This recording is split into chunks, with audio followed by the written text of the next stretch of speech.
गांव की कच्ची पगडंडियों पर धूल उड़ रही थी। दूर खेतों में हल चल रहे थे और किसानों के बेल मिट्टी के ढेर को उलट पलट रहे थे। खेतों के किनारे लगे नीम के दरख्त हवा के साथ झूम रहे थे। परिंदों की आवाजें, बच्चों की कलकारियां और औरतों के हल्की हल्की बातों की सरगोशियां इस गांव को जिंदगी बख्श रही थीं। लेकिन इन सब रंगों के बीच एक साया छाया हुआ था। वो साया था चौधरी करीम दाद का, जो इस गांव का सबसे बड़ा जमींदार था।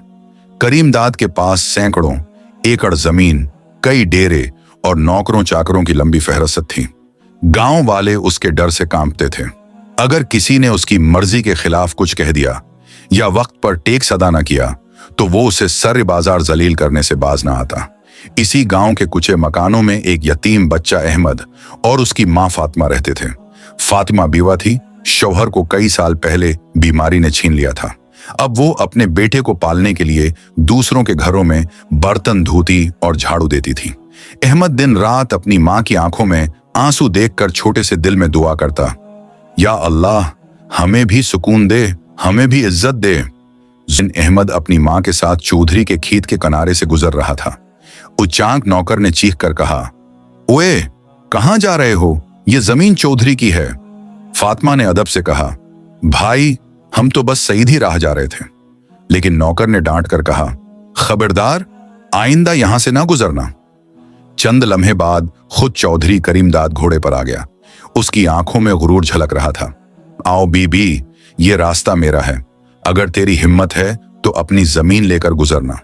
फातिमा ने आहिस्तगी से कहा, चौधरी साहब ये तो आम रास्ता है, सब लोग इसी से गुजरते हैं।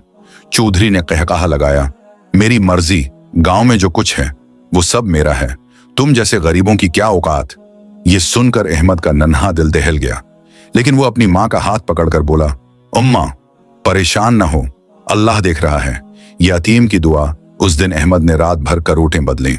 मां ने पूछा, बेटा क्यों जाग रहे हो? अहमद की आंखों से आंसू बह निकले। उम्मा क्या अल्लाह वाकई सब देखता है? फातिमा ने बेटे को सीने से लगा लिया। हाँ बेटा, अल्लाह देखता है। जालिम को देर से सही मगर पकड़ जरूर होती है। अल्लाह की लाठी की आवाज नहीं होती। ये सुनकर अहमद ने हाथ उठाकर दुआ की, या अल्लाह हमारे हक में इंसाफ कर, उस जालिम का गुरूर तोड़ दे। जुल्म बढ़ता गया। कुछ दिन बाद खबर मिली कि चौधरी ने फातिमा के कुच्चे मकान के सामने की खाली जमीन भी अपने खेत में शामिल कर ली है। अब उनके घर के सामने खुला रास्ता नहीं रहा। फातिमा रोती रही, अहमद खामोश बैठा रहा, लेकिन उसकी आंखों में गुस्सा और दर्द साफ दिखाई दे रहा था। चौधरी ने गांव वालों पर भी जुल्म बढ़ा दिया। किसी की बकरी चरा लेता, किसी के खेत पर कब्जा कर लेता, किसी को कर्ज के नाम पर गुलाम बना लेता। लोग दिल ही दिल में कहते, या अल्लाह कब तक ये जुल्म। पहली पकड़ मौसम गर्मा आया। गांव वालों की फसल तैयार हुई, लेकिन अचानक एक रात चौधरी के खेत में आग भड़क उठी। लाखों रुपए की फसल लम्हों में जलकर राख हो गई। लोग दौड़ कर आए, लेकिन आग इतनी शदीद थी कि बुझाई न जा सकी। लोग चपके चपके कहने लगे, ये यतीम की दुआ है, अल्लाह का अजाब है। चौधरी गुस्से में पागल हो गया। ये सब मेरे दुश्मनों की साजिश है, मैं छोड़ूंगा नहीं। लेकिन दिल के किसी कोने में खौफ ने जगह बना ली थी। दूसरी पकड़ कुछ महीने बाद चौधरी के उकलौते बेटे को अचानक बुखार ने आ लिया।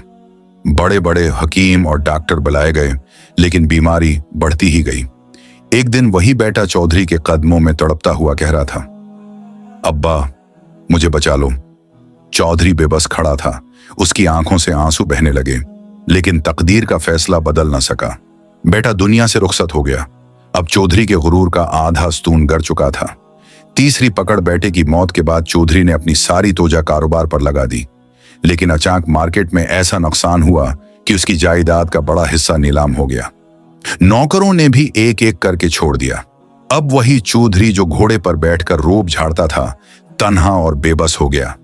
जमीर की जाग। एक रात वो अपने कमरे में अकेला बैठा था। खिड़की से बाहर आसमान की तरफ देखा। आंखों से आंसू निकल पड़े। या अल्लाह, मैंने बहुत जुल्म किया। मैंने यतीमों का हक खाया, कमजोरों को सताया, मुझे माफ कर दे। अगली सुबह वो सईदा फातिमा के दरवाजे पर पहुंचा। दरवाजा खटखटाया। फातिमा बाहर निकली तो हैरान रह गई।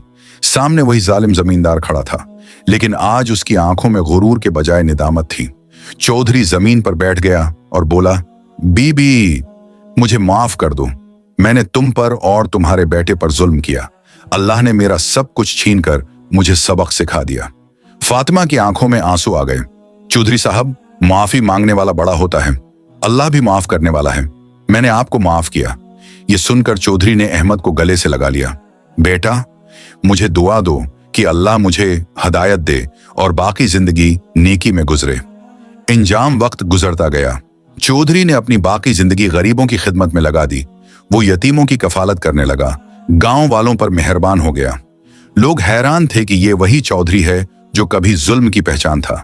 अहमद बड़ा हुआ, पढ़ लिख कर गांव का उस्ताद बना। गांव में इल्म और इंसाफ की रोशनी फैल गई और सब लोग याद करते हुए कहते, वाकई अल्लाह की लाठी की आवाज नहीं होती। सबक ये कहानी हमें ये सिखाती है कि दुनिया का कोई भी जालिम हमेशा के लिए ताकतोर नहीं रहता। मजलूम की आह और यतीम की दुआ सईदी अर्श तक जाती है। गुरूर टूटता है, जुल्म खत्म होता है, लेकिन अल्लाह का इंसाफ हमेशा कायम रहता है।